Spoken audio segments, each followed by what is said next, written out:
Buenas tardes. En esta ocasión, mi compañera Michelle Ulloa y yo, Daniela Paredes, vamos a proceder a darles una explicación sobre la cadena respiratoria y fosforilación oxidativa. La cadena respiratoria, también conocida como cadena respiratoria mitocondrial o cadena de transporte de electrones, es un conjunto de complejos enzimáticos embebidos en la membrana mitocondrial que oxidan NADH y FADH2, generándose un gradiente de protones. La respiración está acoplada a la generación de ATP por medio de la fosforilación oxidativa, es decir, gracias a la actuación de ATP sintasa, aprovecha la energía del gradiente de protones para producir ATP.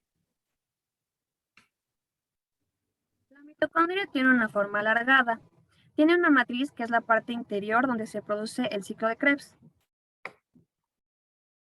Después tiene una membrana interna,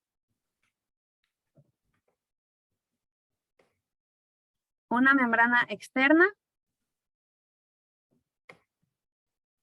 y un espacio intermembranoso mitocondrial. La membrana interna tiene una forma rugosa. Estas son las crestas que permiten que haya superficies y que se puedan incrustar los eslabones dentro de la cadena del transporte de electrones, que son complejos proteicos.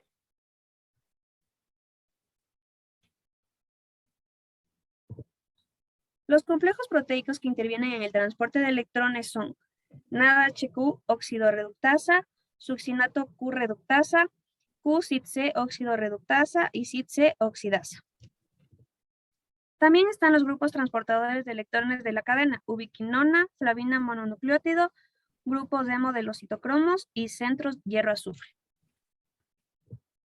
La cadena empieza en el complejo 1. Esta se activa gracias a la molécula NADH.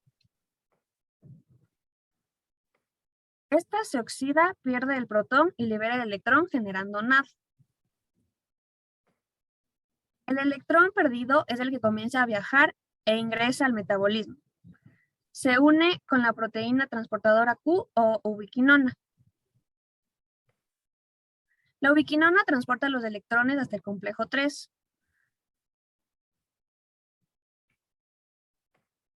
En el complejo 3, los electrones continúan su viaje hasta la proteína CIT-C. Los electrones siguen viajando del citocromo C hasta el complejo 4. En el complejo 4, las enzimas oxidasas se encargan de dar por finalizado el proceso. Es decir, oxidan una vez más el electrón que viaja y generan media molécula de agua y 2 protones.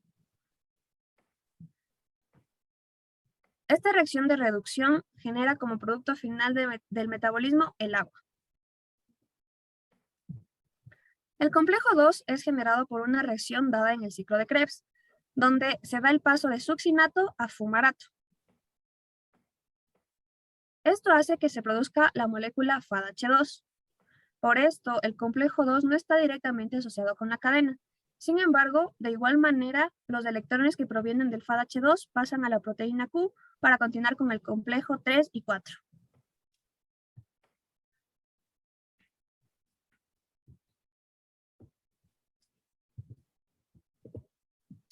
Hay que tener en cuenta que por cada vez que el electrón es oxidado, desde el espacio de la matriz mitocondrial hacia el espacio intermembrana, se bombean electrones. Entonces se puede decir que el complejo 1 bombea 4 protones, el complejo 2 no bombea protones, el complejo 3 bombea 4 protones y el complejo 4 bombea 2 protones. La flavina mononucleótido y los centros hierro-azufre también transportan electrones, pero estos lo transportan al interno de cada complejo. El transporte de los electrones crea un gradiente de protón que impulsa síntesis de ATP de la siguiente manera.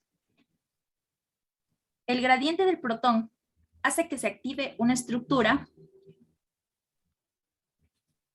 que es como una turbina que absorbe todos los protones que están en exceso y se activa la fuerza motriz del protón, lo que causa que todos los hidrógenos sean absorbidos. Luego pasan por la membrana y se activan una enzima llamada ATP sintasa que genera el ATP.